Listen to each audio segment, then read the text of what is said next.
नमस्कार, मैं मनीष राज आप सभी का मार्क्स पे एक बार फिर से स्वागत करते हैं। इससे पहले जो लेक्चर पढ़े थे आज हम उसी पे क्वेश्चन करने वाले हैं, तो चलिए हम लोग स्टार्ट करते हैं। आज आपका फर्स्ट क्वेश्चन है, if a line makes angles 90 degree 135 degree 45 degree with the x y z axis respectively find its direction cosine. ठीक है, हिंदी में ही पढ़ लेते हैं।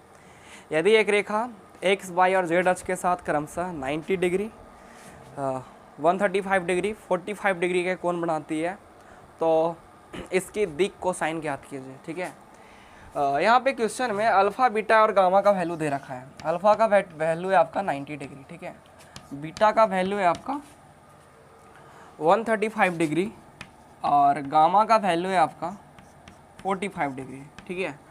हाँ, दिक कोसाइन पूछ रहा है इसका। एक्स अक्ष के साथ जो कोण बना रही है 90 डिग्री, वाई अक्ष के साथ 135 डिग्री और जेड अक्ष के साथ 45 डिग्री पूछ रखा है डायरेक्शन कोसाइन।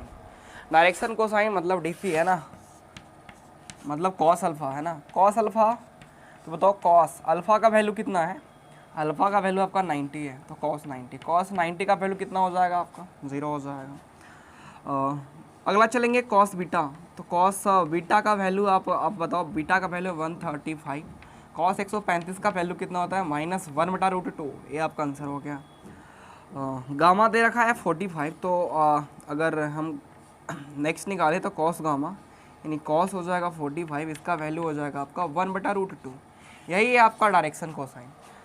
क्वेश्चन में कुछ भी था नहीं, इसमें एंगल दे रखा था जो एक्स अक्ष वाई अक्ष और जेड के साथ बना रही है रेखा, वो एंगल दे रखा था और पूछ रखा था डायरेक्शन कोसाइन। तो इस तरह से हम निकाल लिया। आपको पता है कॉस अल्फ़ा को हम लोग एल से सूचित करते हैं, कॉस बीटा को एन से एंड कॉस गामा को एन से, यानी एल एम एन का वैल्यू जो है 0 -1/√2 और 1/√2। यही है आपका डायरेक्शन कोसाइन। समझ पाए होंगे, बहुत मुश्किल था नहीं। तो चलिए हम लोग सेकेंड क्वेश्चन की तरफ आगे बढ़ते हैं। ठीक है, चलिए सेकेंड क्वेश्चन है आपका। सेकेंड क्वेश्चन हम पढ़ लेते हैं। हाँ, सेकेंड क्वेश्चन आपका बोल रहा है a line makes angle 45 degree and 60 degree. ठीक है, a line makes angle 45 degree and 60 degree with the positive direction of the axis of X and Y. ठीक है, find the angle which the line makes the positive direction of Z axis. ठीक है, हिंदी पढ़ लेते हैं। एक रेखा x और Y अक्षों के धनात्मक दिशा के साथ क्रमशः जो है 45 डिग्री और 60 डिग्री का कोण बनाती है। वह कोण ज्ञात करने के लिए बोल रहा है जिसे रेखा जेड अक्ष के धनात्मक दिशा के साथ बनाती हो। जेड अक्ष के साथ जो एंगल कितना बना रही है ये आपका क्वेश्चन में गिवन है नहीं, लेकिन क्वेश्चन में बोल रहा है कि एक्स अक्ष के साथ 45 डिग्री और वाई अक्ष के साथ कितना डिग्री कोण बना रही है 60 डिग्री।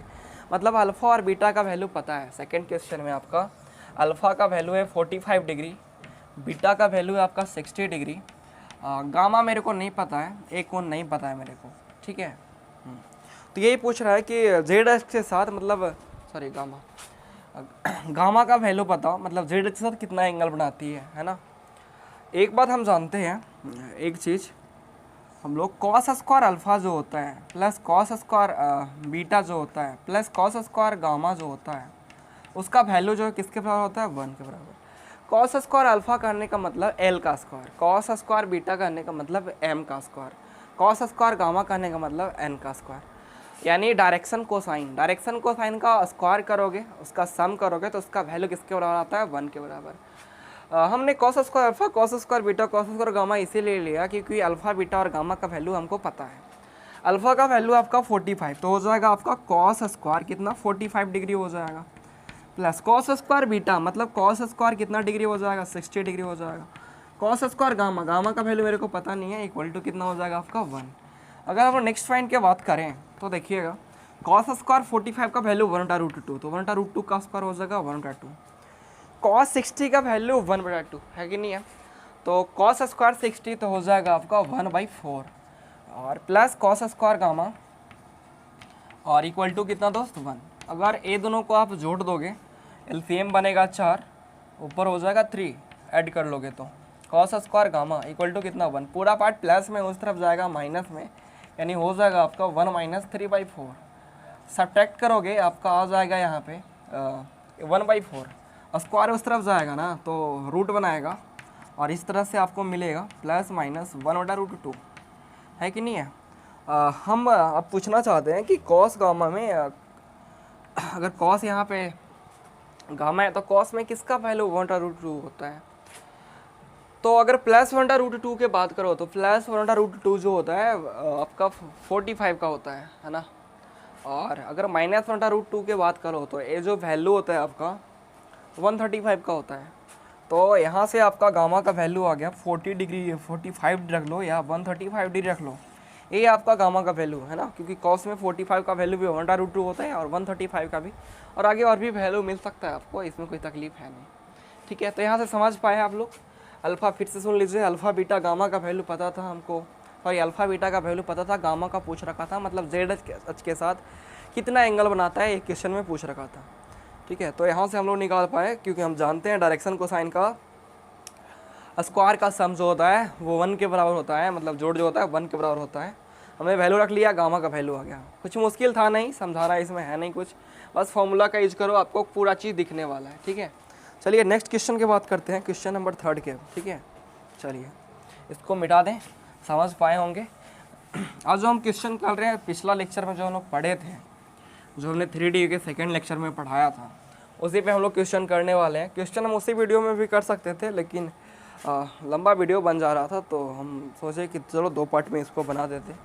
ठीक है, चलिए क्वेश्चन नंबर 3 के बारे में बात कर लेते हैं। क्वेश्चन नंबर 3 बोल रहे हैं आपका find the direction cosine of the line, ठीक है, विच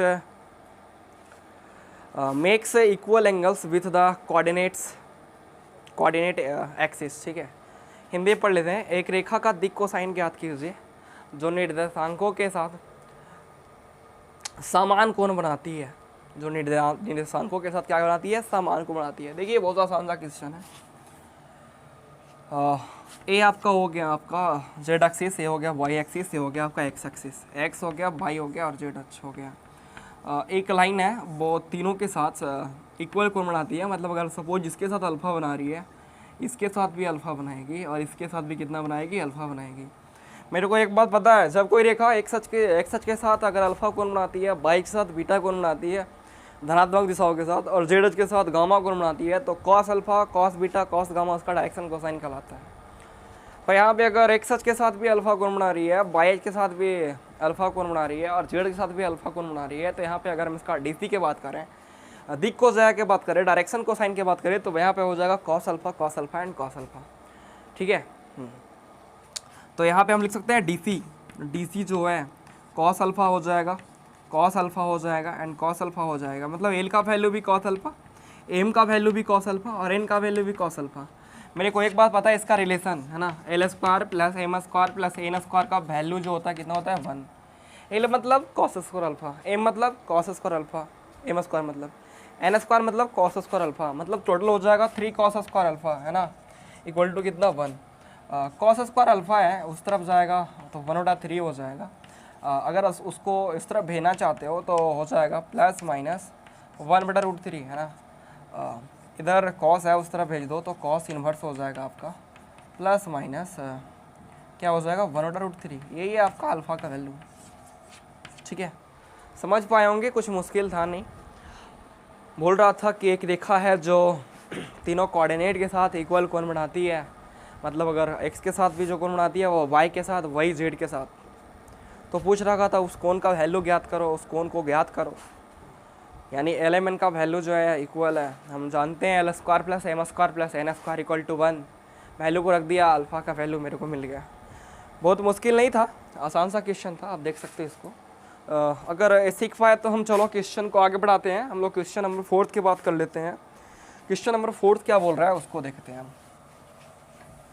ये टोटल जो क्वेश्चन हम कर पा रहे हैं वो पिछला लेक्चर से रिलेटेड है, पिछला लेक्चर में जो कुछ भी पढ़े थे उसी पे आधारित है क्वेश्चन है। ठीक है, चलिए क्वेश्चन नंबर 4 है आपका। यदि एक रेखा का डायरेक्शन रेशियो पता हो, दिक् अनुपात दे रखा हो, तो दिक् कोसाइन ज्ञात कैसे, कितना आसान है बताइए। डायरेक्शन रेशियो दे रखा है, दिक् अनुपात दे रखा है और डायरेक्शन कोसाइन पूछ रखा है। चलो पढ़ लेते हैं क्वेश्चन को।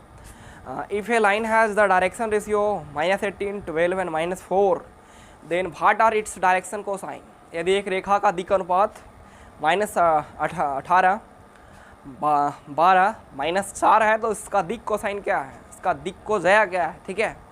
हाँ, डायरेक्शन रेशियो दे रखा है। डायरेक्शन रेशियो कहने का मतलब एक्स वाई जेड का वैल्यू दे रखा है। एक्स का वैल्यू -18, वाई का जो वैल्यू है आपका, वाई का वैल्यू है वो 12 है, और जेड का वैल्यू है आपका -4। अच्छा बताओ, अगर कॉस अल्फा के लिए फॉर्मूला पूछे तो क्या होता है, x/√x² plus y² plus z², यही ना। हाँ, कॉस बीटा के लिए यही तो डायरेक्शन कोसाइन होता है। क्या होता है, y/√x² plus y² plus z²। अगर हम पूछ ले तो कॉस गामा के लिए क्या होता है, कॉस गामा के लिए आपका होता है z/√x² plus y² plus z²। कब, जब उसका डायरेक्शन रेशियो है x/z, जो उसका क्या है डायरेक्शन रेशियो। चलो वैल्यू को रख लेते हैं, x है, x का वैल्यू -18, √x का square plus y² plus z²। x का स्क्वायर -18 का स्क्वायर 324, 12 का स्क्वायर 144, और -4 का स्क्वायर 16, तो 324 और 16 आपका बन गया 340, और 12 का स्क्वायर 144, यानी टोटल 484 आया है ना। तो √484, 484 को अगर तोड़ लोगे तो आ जाएगा आपका यहाँ पे -18/22, -18 कितना 22, तोड़ लो तो 9 और यहाँ 11, यानी आंसर पड़ा -9/11। ये आपका कॉस अल्फा आया। बाई का वैल्यू आपका 12, आपको पता है नीचे 22 आ रहा है, काट दो 6, यहाँ 11, यानी 6 कितना आ गया 11। कॉस गामा का बारी आया। जेड का वैल्यू कितना दे रखा है -4, इसका वैल्यू निकाल पाए हैं कितना, √484, मतलब कितना 22। तो यहाँ पे कट कर दो तो 2 बार में, यहाँ 11 बार में, यानी -2/11 निकाल पाए यहाँ पे, ठीक है। यही आपका डायरेक्शन कोसाइन डीसी है, cos alpha, cos beta and cos gamma निकाल पाए यहाँ से। यहाँ पे बहुत आसान सा क्वेश्चन था ये। आपका डायरेक्शन रेशियो दे रखा था, डायरेक्शन कोसाइन पूछ रखा था, तो आपको फॉर्मूला हमने पिछला लेक्चर में बताया था कि कॉस अल्फा के लिए क्या होता है, कॉस बीटा के लिए, कॉस गामा के लिए, ठीक है। समझ पाए होंगे, समझ पाए तो चलिए हम क्वेश्चन को आगे बढ़ाते हैं। क्वेश्चन नंबर हम लोग 5th के बात करेंगे, ये आपका 4 था, है ना। क्वेश्चन नंबर 5th, चलो पढ़ते हैं हम लोग क्वेश्चन को। क्वेश्चन नंबर 5th है आपका, पढ़ लेते हैं। Prove that the points -1, -2, -1, 2 -3, -4, 5, 1 and 9, 8, 5 are collinear, ठीक है। सिद्ध कीजिए कि बिंदु -1, 2, -3, 4, 5, 1 और 9, 8, 5 संरेख है, ठीक है। यही क्वेश्चन में बोल रहा है दोस्त, क्वेश्चन नंबर 5th की बात कर रहे हैं, ठीक है। पॉइंट तो सबसे पहले लिख लेते हैं हम लोग। देखिए -1 है, 2 है, -3 है, ठीक है। और लिख लेते हैं 4 है, 5 है और 1 है, और एक पॉइंट है आपका कितना है, 9 है, 8 है, 5 है। पॉइंट का नाम रख लेते हैं, सपोज ए है, ए बी है, ये क्या है, सी है। चलो इस तरह से है आपका ए बी सी, ठीक है, एक लाइन है। क्या बोल रहे हैं, संरेख सिद्ध करने के लिए। देखो सबसे पहले अगर संरेख आपको सिद्ध करना है तो हम जैसे कर रहे हैं वैसे करके देखना, टोटल चीज़ समझ में आने वाला। सबसे पहले एक काम करो, ए बी निकाल के लिखो, ए बी का डायरेक्शन रेशियो, ए बी का डायरेक्शन डी आर, ठीक है, डायरेक्शन रेशियो, दिक् अनुपात इतने में बोलते हैं। डायरेक्शन रेशियो ए बी का निकालना बहुत आसान है। 4 में से -1 को घटाओगे तो 5, आगे 5 में से 2 को घटाओगे तो 3, 1 में से -3 को घटाओगे आ जाएगा 4। ये आपका ए बी का डायरेक्शन रेशियो है। यहाँ पे देखते हैं ए सी का डायरेक्शन रेशियो हम लोग निकालते हैं, ए सी का डायरेक्शन रेशियो, ठीक है। तो ए सी का अगर निकालोगे, ए बी का डायरेक्शन रेशियो हम लोग निकाल लिए, अब हम किसका निकाल रहे हैं, ए सी का। तो चलो अगर हम 9 में से -1 को घटाओगे तो कितना आ जाएगा 10, 8 में से 2 को घटाओगे कितना आ जाएगा 6, 5 में से 3 को घटाओगे कितना हो जाएगा 8। आप देख रहे हो ए बी का डायरेक्शन रेशियो ये है आपका दिक् अनुपात, और ए सी का डायरेक्शन रेशियो ये है। अगर इसके डायरेक्शन रेशियो को देख रहे हो तो ये आपका समानुपाती है। क्या है, समानुपाती। तो कहने का मतलब है, समानुपाती कहने का मतलब 5/10 का जो वैल्यू है बराबर है 3/6 का, ये भी जो वैल्यू है 4/8 के बराबर है। देखो इसका डायरेक्शन रेशियो का हम अनुपात निकाल दिए, यानी समानुपाती कहने, देखो वैल्यू क्या है, इक्वल है। अगर वैल्यू इक्वल है तो आप एक बात समझो कि ए बी है ना, जो पैरेलल है किसका, ए सी का, समानांतर है। क्या है, पैरेलल, समानांतर है। अच्छा एक बात बताओ, ए बी और ए सी पैरेलल कब हो सकता है, जब ए बी पे ही ए सी हो, है ना। देखो दोनों का प्रारंभिक बिंदु है जो एक ही है, ठीक है, दोनों का प्रारंभिक बिंदु जो क्या है, एक ही है। तो ए बी है जो पैरेलल है ए सी का, ठीक है, और प्रारंभिक बिंदु भी एक ही है। तो इससे एकदम कंफर्म वाला बात है कि ए बी पे, ए बी लाइन पे ही ऐसी लाइन स्थित है। कहने का मतलब ये क्या है, कॉलिनियर है, ठीक है, एक कॉलिनियर है, ठीक है, क्योंकि दोनों क्या है, पैरेलल है और दोनों का प्रारंभिक बिंदु एक ही है, तो कहने का मतलब दोनों क्या है, संरेख है। समझ पाए आप लोग, एक ही लाइन पे 3 बिंदु स्थित है, ठीक है। तो चलिए हम अब इस समझ में अगर आया तो हम क्वेश्चन को आगे बढ़ाते हैं। ये आपका क्वेश्चन नंबर 5 था, हम क्वेश्चन नंबर 6 के बारे में बात करते हैं, ठीक है। 6 जो है उसको हम पढ़ते हैं। 6 क्वेश्चन क्या बोल रहे हैं आपका, 6 क्वेश्चन है आपका, पढ़ लेते हैं। So that the points 2 3 4, A जो है 2 3 4, B -1 -2 1 and C 5 8 7 are collinear, ठीक है। ये भी जस्ट लाइक पिछले ऐसा ही क्वेश्चन है।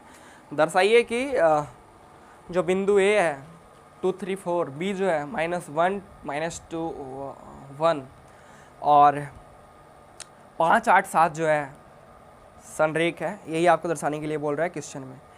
तो चलिए हम सबसे पहले पॉइंट को लिख लेते हैं। 2 3 4, ये जो है आपका कितना है, 2 3 4। जो काम पिछला क्वेश्चन में किए थे वही काम यहाँ पे भी करने वाले हैं। बी है, बी का कोऑर्डिनेट है आपका, निर्देशांक है -2 -1 -2 और 1। और सी पॉइंट है, सी का भी निर्देशांक मेरे को पता है, क्वेश्चन में दे रखा है 5 8 और 7, ठीक है। फिर से वही काम करने वाले जो पिछला क्वेश्चन में। सबसे पहले ए बी का क्या निकालोगे, दिक् अनुपात है ना, क्या निकालोगे, दिक् अनुपात। इंग्लिश में क्या बोलते हैं, डायरेक्शन रेशियो, डायरेक्शन रेशियो, ये आपको पता है। अगर ए बी का निकालना चाहते हो, ठीक है, इस तरह से, चलो ये आपका पॉइंट है, ठीक है। अगर ए बी का तो -1 में से 2 को माइनस करोगे तो -3 आ जाएगा आपका, -2 और -3, तो यहाँ पे -5 आ जाएगा आपका। एंड यहाँ पे 1 में से 4 जाएगा तो 3 आ जाएगा आपका। ये आपका ए बी का दिक् अनुपात है। अगर हम इसी तरह से ए सी का निकालना चाहें, किसका निकालना चाहें, ए सी का दिक् अनुपात, ए सी का डी आर निकालना चाहें, डायरेक्शन रेशियो, तो बताओ 5 में से 2 जाएगा तो 3 केवल बचेगा, 8 में से 3 जाएगा तो 5 बचेगा, और 7 में से 4 तो 3। आप देख रहे हो ए बी का जो दिक् अनुपात है ये आपका, ए सी का जो दिक् अनुपात है ये है। आप इसका अगर डायरेक्शन रेशियो का अनुपात करोगे तो इक्वल आएगा, मतलब समानुपाती है डायरेक्शन रेशियो, है ना। तो समानुपाती है, इससे जायज़ है कि ए बी है जो पैरेलल है किसका, ए सी का। और A B A C parallel कब हो सकता है, जब एक ही लाइन पे क्या बिंदु हो, 3 बिंदु हो। क्योंकि ए बी का प्रारंभिक बिंदु ए है और ए सी का भी प्रारंभिक बिंदु 1 है, तो यहाँ से हम समझ सकते हैं कि एक ही लाइन पे क्या बिंदु स्थित है, 3 बिंदु स्थित है। और यदि एक लाइन पे 3 बिंदु स्थित होता है तो वो रेखा क्या होता है, संरेख होता है, ये आपको पता है, ठीक है। समझ पाए होंगे। एक क्वेश्चन नंबर आपका था 6। चलो हम क्वेश्चन नंबर आगे बढ़ते हैं, क्वेश्चन नंबर 7 के बारे में बात कर लेते हैं, ठीक है। चलिए क्वेश्चन नंबर 7, क्वेश्चन नंबर 7 को अब हम पढ़ लेते हैं। क्वेश्चन नंबर 7 क्या बोल रहा है आपका, चलिए क्वेश्चन नंबर 7 है आपका, find the direction cosine of a line joining -2 1 0 and 3 2 1, ठीक है। यहाँ पे 2 पॉइंट को जोड़ने का बात बोल रहा है, ठीक है। 2 पॉइंट है आपका, एक पॉइंट है, हिंदी में पढ़ लेते, सॉरी क्वेश्चन को हमने हिंदी पढ़ा नहीं। -2 1 0 और 3 2 1 को मिलाने वाली रेखा का दिक् कोसाइन ज्ञात कीजिए, ठीक है। कितना कितना है, -2 1 0, ठीक है। और एक और है आपका, कितना है, 3 2 और 1। ये भी हमने बताया था पिछला लेक्चर में कि अगर 2 पॉइंट को कोई लाइन मिलाता है तो उसका हम लोग डायरेक्शन कोसाइन कैसे फाइंड कर पाते हैं, दिक् को जाया कैसे फाइंड कर पाते हैं, ठीक है।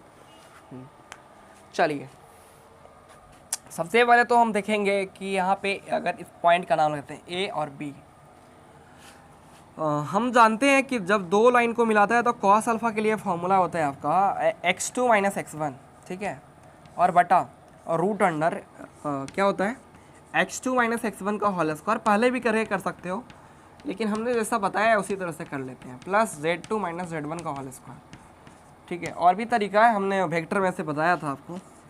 कॉस बीटा के लिए क्या लिखोगे, y2 - y1 और बटा यही चीज़ रूट अंडर x2 - x1 का whole square plus y2 - y1 का होल स्क्वायर और प्लस आपका z2 - z1 का होल स्क्वायर, ठीक है। और कॉस गामा के लिए, तो कॉस गामा के लिए यही, लेकिन थोड़ा सा चेंजिंग, ऊपर क्या Z2 माइनस Z1 और नीचे क्या रूट अंडर वही x2 माइनस x1 का whole square plus y2 minus y1 का होल स्क्वायर और प्लस आपका Z2 माइनस Z1 का होल स्क्वायर। यही होता है आपका फॉर्मूला कब, जब लाइन क्या बिंदु से गुजर पाती है, दो बिंदु से। ठीक है, ऐसे भी आप इसका पोजीशन वेक्टर निकाल करके डायरेक्शन कोसाइन निकाल सकते थे, जैसा कि हमने वेक्टर में बताया था। ठीक है, तो चलो कोई भी तरीका, आप बहुत मुश्किल चीज़ है नहीं।